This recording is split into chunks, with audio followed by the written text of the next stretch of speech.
کیوں الیکشنز کروا رہے ہو؟ جب تم ایک معاہدہ کر کے آئے ہو کسی کو چوتھی بار وزیر اعظم بنانے کا تو فرمان جاری کر دو بھائی، کیوں پاگل بنا رہے ہو عوام کو؟ کیوں اربوں خربوں روپیہ خرچ کروا رہے ہو اس قوم کا، اس غریب ٹیکس پیئر کا؟ اس پر لوٹ اور یلغار ماری ہوئی ہے ٹیکسوں کی، آپ نے اس کو دبو کے دفن کر دیا ہے آپ نے مہنگائی کی اس میں۔ اتنی بڑی پاکستان کے عوام کے ساتھ بے انصافی شریف فیملی نے کی، اتنی لوٹ مار کی، آج بھی پاک لین ویو میں رہ رہے ہیں لیکن مانتا کوئی نہیں ہے۔ حقیقت ہے کہ یہ انہوں نے کاروبار بنایا ہے سیاست کو۔ جو بھی پاپولر لیڈر آتا ہے وہ لیاقت علی خان سے لے کے بے نظیر تک ہم ساروں کو منقطع کر کے شہید قتل کر دیتے ہیں۔ بس کر دو پاکستان کے ساتھ کھلواڑ کو، خدا را ملک تبھی ترقی کرے گا جب آپ یہ کھیل تماشا بند کر دیں گے۔ سر عدلیہ میں بڑے بڑے ججز گزرے، مولوی مشتاق کا بھی آپ نے نام لیا، تو تاریخ جو ہے وہ چیف جسٹس اسلام آباد کو کس نام سے یاد رکھے گی؟ میں نے تو بڑی کوشش کی، میں نے کہا دیکھیں پھر ہمیشہ عدلیہ کو موقع ملتا رہا۔ 16 اکتوبر 1951 کو ہم نے لیاقت علی خان کو گولی مار کے شہید کر دیا۔ لیاقت علی خان پہلا وزیر اعظم پاکستان کا، جو قائد اعظم کا ایک دست راست تھا اور جس کی دیانتداری کی یہ عالم تھا کہ وہ جاگیریں اپنی چھوڑ کر آیا تھا۔ نواب تھا لیاقت علی خان، وہ چھوڑ کے آیا تھا، اس نے یہاں ایک دھیلا کلیم نہیں کیا۔ جب مرا ہے تو بنیان اس کی پھٹی ہوئی تھی۔ ایسے دیانتدار وزیر اعظم کو ہم نے 51 میں گولی مار کے 16 اکتوبر کو۔ دوسری بار موقع آیا پھر مولوی تمیز الدین کے کیس میں، پھر عدلیہ نے ایک ایسی غداری کی کہ پاکستان کو 2 لخت کرنے کی بنیاد رکھی۔ پھر بھٹو کی باری آئی تو بھٹو کو پھانسی دے دی گئی، پھر عدلیہ اس میں ناکام رہی۔ اور پھر آپ دیکھیں کہ نصرت بھٹو والے کیس میں ضیاء الحق کو آئین ترمیم کرنے تک کا اختیار دے دیا گیا۔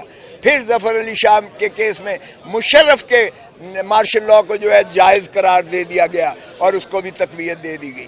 تو میں نے تو بڑی کوشش کی کہ جو بھی پاپولر لیڈر آتا ہے وہ لیاقت علی خان سے لے کے بے نظیر تک ہم ساروں کو منقطع کر کے شہید قتل کر دیتے ہیں۔ بس کر دو پاکستان کے ساتھ کھلواڑ کو، اور پاکستان کے جو قیادتیں آتی ہیں جن کو عوام پذیرائی دیتی ہے، جو ملک کی خدمت کرنا چاہتے ہیں، خدا را ملک تبھی ترقی کرے گا جب آپ یہ کھیل تماشا بند کر دیں گے۔ بدقسمتی ہے کہ پھر ہمارے چیف جسٹس اسلام آباد ہائی کورٹ انہی کی پھر تابعداری کرتے ہوئے ایسے بھونڈے انداز سے ہماری درخواست کو خارج کیا ہے کہ وہ پڑھیں، اس میں یہ نہیں لکھا کہ سائفر ہے کیا، اس کا متن کیا ہے، متن ایک لفظ نہیں لکھا اس کا، تو میں اس کو کس الفاظ میں یاد کروں، مجھے بتائیے گا۔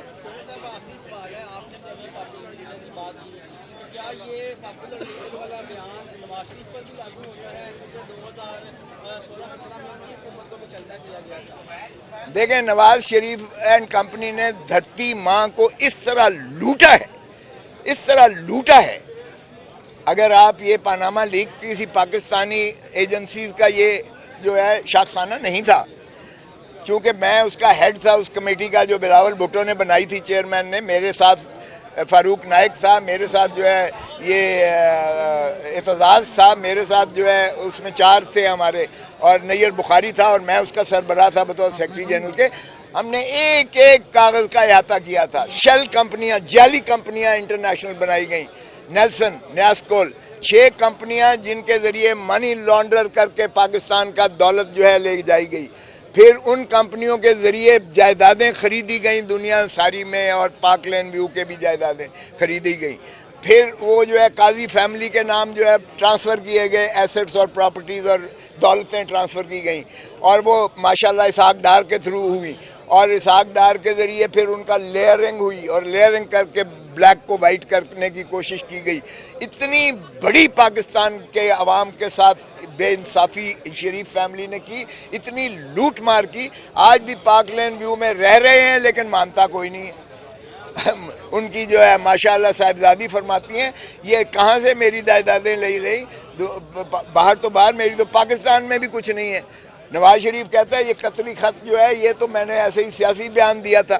او بھائی ٹریل بتاتے تو ہو نہیں، وہاں رہے ہو، بیٹے ماشاءاللہ آپ کے وہاں ہیں، اربوں پتی آپ جو ہے، آپ کی جائیدادیں ہیں، آپ کی سارا کچھ ہے، تو یہ کوئی تو حساب دے۔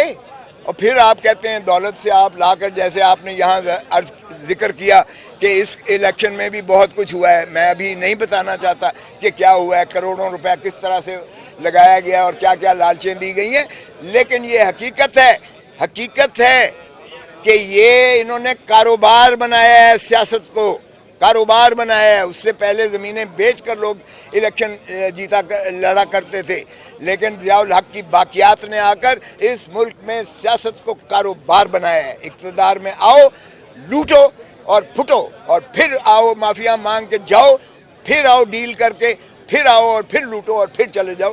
یہ ریت ہے, اور عوام بیچاری کو بے وقوف بنایا جاتا ہے. آپ کا کیا خیال ہے یہ جو مینار پاکستان پر جلسہ ہوا ہے, جس طریقے سے ہوا ہے, دنیا کی تاریخ میں کوئی سزا یافتہ مجرم جس کا عدالتی مفرور ہو, آج تک اس طرح پروٹوکول کر کے اس کو دیا جاتا ہے. جلسہ کروانے والوں نے جلسہ کروایا, اور پھر جب انہوں نے کہا کہ مجھے پنجاب بھی دیں اور 2/3 دیں, پھر اس کو اوقات میں لانے کے لیے جلال پور میں ایک جلسہ کروایا گیا IPP کا, اور ان کو دکھایا گیا کہ یہ ہیں جن کو ہم نے پنجاب دینا ہے. یہ بندر بانٹ ہے, کیا مذاق کرتے ہو؟ کیوں الیکشنز کروا رہے ہو؟ جب تم ایک معاہدہ کر کے آئے ہو کسی کو 4تھی بار وزیر اعظم بنانے کا, تو فرمان جاری کر دو بھائی. کیوں پاگل بنا رہے ہو عوام کو؟ کیوں اس ڈھونگ رچا رہے ہو؟ کیوں اربوں خربوں روپیہ خرچ کروا رہے ہو اس قوم کا, اس غریب ٹیکس پیئر کا؟ اس پر لوٹ اور یلغار ماری ہوئی ہے ٹیکسوں کی. آپ نے اس کو دبو کے دفن کر دیا ہے آپ نے مہنگائی کی. اس میں کس لیے آپ یہ سارا کچھ کر رہے ہو؟ جب ایک ڈیل کر کے آئے ہو, دینا ہے دے دو. پنجاب اس کو دینا ہے, سندھ اس کو دینا ہے, بلوچستان باپ کو دینا ہے, KP کی فلاں کو دینا ہے, دے دو, ختم کرو پھر, اور اپنی جو ہے چدراہٹ کو قائم اور دائم رکھو. پاکستان زندہ باد. باخبر رہیے ہر جگہ ہر وقت بر وقت. ابھی سنو نیوز کا YouTube چینل سبسکرائب کریں اور بیل آئیکن پر کلک کریں, اور جانیے ملکی اور غیر ملکی حالات و واقعات یقین کے ساتھ.